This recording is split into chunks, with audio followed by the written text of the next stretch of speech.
Salve, nação corintiana, aqui é o Corinthians, trazendo informações sobre o nosso Coringão. Bom, vamos falar de dívidas, né? Como sempre, toda semana é uma dívida nova. E trata-se da empresa FRQ, Serviços de Suporte Administrativo. Ela foi contratada em 2019 na gestão do seu Andrés por 4 anos e depois foi prolongado até setembro de 2024.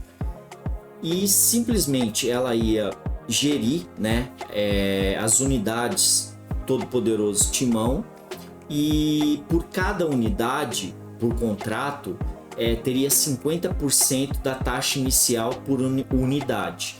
Então, em 2021, já com o presidente Duílio, ele simplesmente ficou cobrando a empresa na demora da prospecção de franqueadores, ou seja, buscar clientes com alto potencial. Basicamente falou que eles não estavam fazendo o negócio direito. E aí, passando nisso, simplesmente, e aí a empresa relutou contra isso, né, dizendo que estava buscando franqueadores de alto potencial e tudo, e ficou essa briga. E aí em 2022, o seu Duílio lá mandou uma notificação extrajudicial falando que estava o contrato extinto. Então, coube a essa empresa de FRQ de simplesmente pedir indenização por quebra de contrato sem justa causa, por não fornecer informações das unidades e pelo simples fato de também não repassar a taxa na qual, por contrato, eles teriam que receber. Então, assim, toda semana é coisa impressionante, né? Que tem que ter uma dívida nova. E esse presidente Duílio aí, só cada vez que passa, só mostra o quanto incompetente que ele é, né? Mas vai fazer o quê? É uma dívida nova, é quase 2 milhões, ainda cabe recurso, mas vamos ver.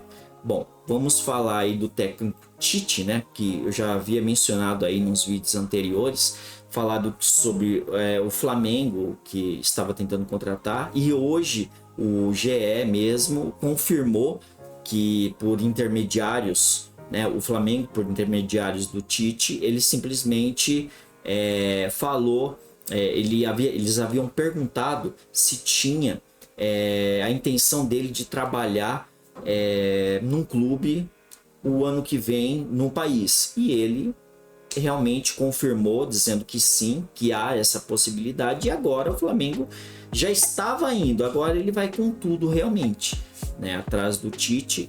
O seguinte é esse: o fato é que se ele realmente for pro Flamengo, ele merece ficar por lá e ficar bem longe do Corinthians, né? Porque na hora que o Corinthians mais precisou dele aqui nesse ano, ele simplesmente virou as costas. E ele sim deveria ser muito grato ao Corinthians por ter dado tudo a ele. Porque até antes ele não sabia o que era seleção e não era um técnico tão conceituado quanto ele estava no Corinthians. Ridículo, né? Mas vai fazer o quê? A gente já tá com decepções, né? Vitor Pereira, já tem o próprio Guerreiro, e agora tudo indica que ele será o próximo, né? Corinthians! Bom, vamos falar do Dorival Júnior.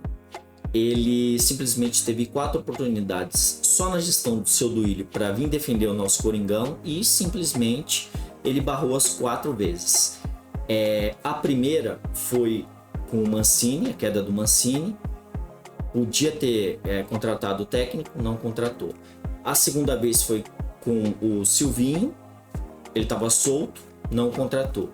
A terceira vez foi ridículo, que a gente no Paulista teve aquela queda vexatória no começo do ano, e aí o seu Alessandro, né, melhor dirigente aí, como o seu próprio Duílio sempre menciona, falou que não precisaria de técnico e que ele daria a volta por cima. E aí a gente viu logo depois o técnico caindo, o Lázaro, né? E aí o pior, que foi, ele estava solto no mercado, o Corinthians estava atrás de técnico, e aí tinha Mano Menezes, tinha o Vanderlei Luxemburgo e ele próprio sem clube, antes de assinar com o próprio rival São Paulo, né? E aí simplesmente eles esperaram ser contratado pelo nosso rival e ele simplesmente, o seu Duílio, deu a desculpa de que o próprio Dorival Júnior não tinha gabarito para gerir jogadores medalhões. Então é assim, depois disso aí, a gente não tem nem o que falar sobre uma presidência dessa, uma gestão dessa do seu Duílio. Ele realmente, ele conseguiu ser o pior presidente da história do Corinthians e assim, não tem muito o que falar sobre isso. Corinthians! Bom, vamos falar de vaga na Copa do Brasil, na qual o nosso rival ontem foi campeão e acabou facilitando a nossa vida, né? O Corinthians precisaria se classificar entre os 5 primeiros do Paulista. Não aconteceu isso, ficamos em 7º e a gente teria que ser campeão da Copa do Brasil, teria que ser campeão da Copa Libertadores ou campeão da Sul-Americana para poder ter essa vaga. E a única chance que nos restava agora era a Copa Sul-Americana, que a gente ainda tá na semifinal, indo para a final. Com o São Paulo campeão, a gente só precisa basicamente do Palmeiras ou do Red Bull Bragantino se classificar para a Copa Libertadores de América. Eles se classificando, automaticamente a gente já tem a vaga assegurada o ano que vem. Tirando isso, o Corinthians terá que simplesmente ser campeão da Sul-Americana. Mas assim, o fato é que o Palmeiras ou o Red Bull Bragantino deve se classificar e acabar dando essa vaga a nossa, né? Mas assim, é uma vergonha porque a gente teria por obrigação de ter essa vaga, né? Corinthians! Bom, vamos falar sobre Renato Augusto. Como semanas atrás aí o próprio Samir Carvalho havia dito que o jogador renovaria com o Corinthians por 1 ou 2 temporadas, eles ainda estavam vendo, né? E também esperando a posição aí dos 2 possíveis presidentes, né? Algum dos 2 aí em novembro. O que eles achariam e se estariam de acordo com a renovação do atleta. E o fato é que parece que realmente vai renovar com o atleta por 1 ano, por uma temporada, mas ele vai baixar o salário dele. Então assim, isso é muito bom, porque o atleta, a gente sabe, a idade dele está avançada e não seria viável ter um jogador com a idade muito avançada e um salário muito alto. Então assim, eu acho que nesse molde realmente vale a pena ter o jogador, porque o fato também é que a gente tem que contratar outro jogador ali na posição dele para ficar mesclando com ele, né? Porque assim, querendo ou não, a gente teria um titular e teria ainda um banco de luxo, o Renato Augusto, porque ele não vai ter jogo que ele pode até jogar o jogo inteiro, mas serão pouquíssimos jogos vai acontecer disso. Tanto é que esse ano aqui você pode contar nos dedos 3 a 4 jogos que ele completou os 90 minutos. Corinthians! Bom, o Corinthians joga contra o Fortaleza amanhã pela Copa Sul-Americana, semifinal. O Corinthians vai ter que fazer um bom resultado e não deve fugir muito do time que jogou os últimos jogos, né?